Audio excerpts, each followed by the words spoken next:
Bonjour à tous, je vous retrouve aujourd'hui avec une nouvelle série sur Python concernant les statistiques et les probabilités. Et dans la première vidéo d'aujourd'hui, nous aborderons une introduction à la loi normale. Premièrement, nous chargerons d'abord les packages requis, puis nous passerons au calcul de la fonction de densité, et enfin à une représentation graphique.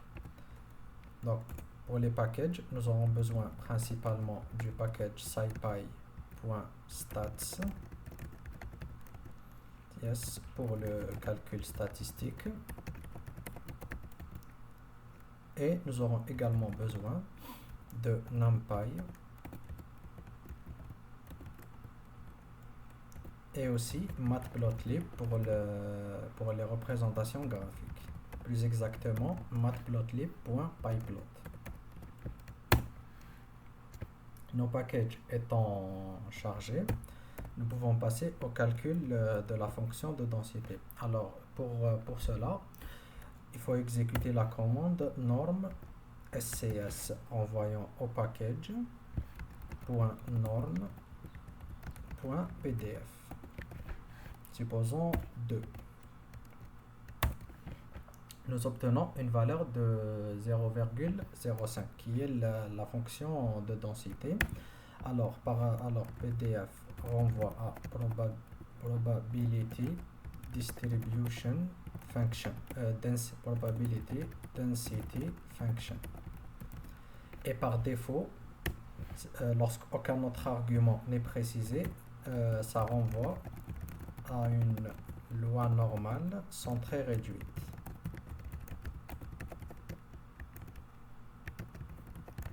Moyenne 0,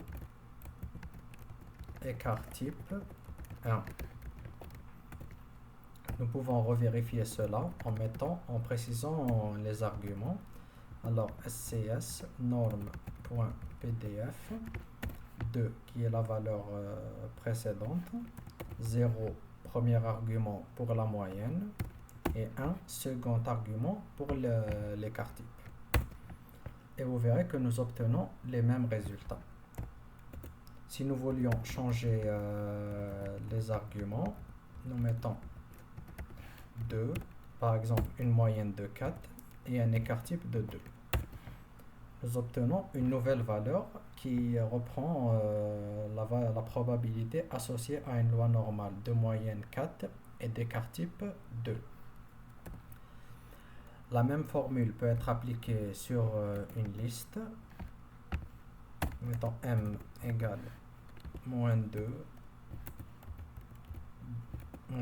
moins 1, 0, 1, 2. Et si je mets scs.norm.pdf de m, cela me renvoie une série de même taille reprenant les densités associées à chacune des valeurs. Donc voilà pour le calcul de la fonction de densité. Nous passons maintenant à la représentation graphique. Alors pour le premier axe, pour l'axe des abscisses, c'est-à-dire l'axe des valeurs, nous mettons x-axis est égal np.linspace, disons de moins 2 jusqu'à 2, avec une taille de 100.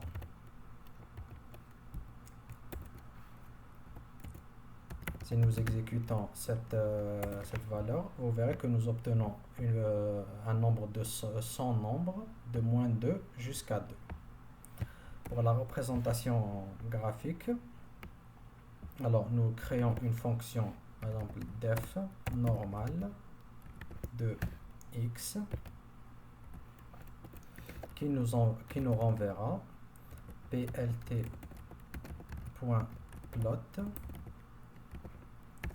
x pour l'argument et dans l'axe des ordonnées sera la fonction de densité scs.norm.pdf de x et nous pouvons préciser la couleur, par exemple je mets bleu. Voilà donc la fonction étant créée. pour représenter un graphe, je mets normal de x-axis pour que l'axe des abscisses, qui veut dire celle des valeurs, soit cette série de données, et l'axe des ordonnées sera la fonction de densité. Et nous obtenons un graphe représentant une loi normale centrée réduite de -2 jusqu'à 2 avec les fonctions de densité associées sur l'axe des ordonnées. Donc voilà pour les principales fonctionnalités de la loi normale. Dans la prochaine vidéo, nous parlerons des tests d'hypothèse associés à cette même loi.